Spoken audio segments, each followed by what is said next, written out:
राधे राधे। ध्रुव महाराज को हम सब जानते हैं, जिन्होंने मात्र 5 साल की आयु में भगवान श्री हरि को प्राप्त किया था। एक बार जब वो अपने पिता के गोद में चढ़ने गए तो उनकी सौतेली माँ ने उनसे कहा, रुको ध्रुव, अगर तुम अपने पिता के गोद में चढ़ना चाहते हो तो तुम्हें हमारे गर्भ में जन्म लेना पड़ेगा। तुम ऐसे ही अपने पिता के गोद में नहीं चढ़ सकते, इसीलिए यहाँ से चले जाओ। जब ध्रुव महाराज ने ये सुना तो वो बहुत ज़्यादा दुखी हो गए और भागते हुए अपने माँ के पास चले गए। उन्होंने अपने माँ से सब कुछ कहा। उनकी माँ ने कहा, आप दुखी मत होइए, क्योंकि आप तो श्री हरि के भक्त हैं।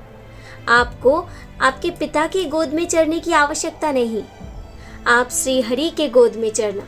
जब ध्रुव महाराज ने ये सुना तो उन्होंने पूछा, मम्मा कैसे मैं श्री हरि को प्राप्त करूं? तो उन्होंने कहा, जाओ और तपस्या के बल से ही आप श्री हरि को प्राप्त कर सकते हैं। जब वो रास्ते में जा रहे थे तब उन्हें नारद जी मिले और नारद जी ने उन्हें ओम नमो भगवते वासुदेवाय का मंत्र दिया और वो उसी मंत्र को जाप करने लगे। एक पेड़ के नीचे बैठकर मात्र 5 साल की उम्र में 5 महीने की तपस्या से जब सब कुछ हिलने लगा, डुलने लगा तो देवता भी डर गए।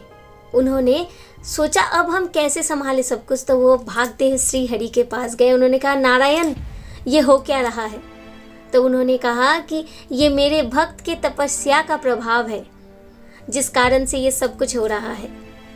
तो सारे देवता ने कहा, तो आप यहाँ क्या कर रहे हैं? जाइए और उन्हें दर्शन दीजिए।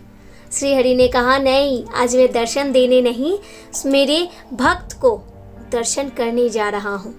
यही कहकर वो ध्रुव महाराज के पास आए थे और उन्होंने ध्रुव महाराज को दर्शन दिया था और उनके भक्ति से वो इतने प्रसन्न थे कि उन्होंने ध्रुव महाराज को अमर होने का वरदान दिया था, जिस कारण से आज भी हम ध्रुव महाराज को आसमान में ध्रुव तारा के रूप में देखते हैं। लेकिन आजकल के बच्चे इतने ज़्यादा जिद्दी होते जा रहे हैं कि वो अपने मम्मा पापा की बातों को भी नहीं सुनते।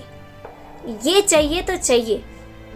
इसीलिए अगर अपने बच्चे को सुधारना है तो उन्हें भी ध्रुव महाराज, प्रहलाद महाराज के जीवनी को सुनाइए, कथा को सुनाइए। अगर कुछ चाहिए तो तपस्या तो करना ही पड़ेगा। जिद से कुछ नहीं होता, तपस्या से सब कुछ होता है। और वो ज्ञान हमें अपने बच्चों को देना है, क्योंकि एकमात्र अच्छे संस्कार ही हमारे बच्चे को अच्छा बना सकते हैं। इसीलिए उन्हें भी भक्ति के पथ पे लाइए, तो देखना सब कुछ अच्छा ही होगा। आपको क्या लगता है? ज़रा सोचिए और हमें ज़रूर बताइए। राधे राधे।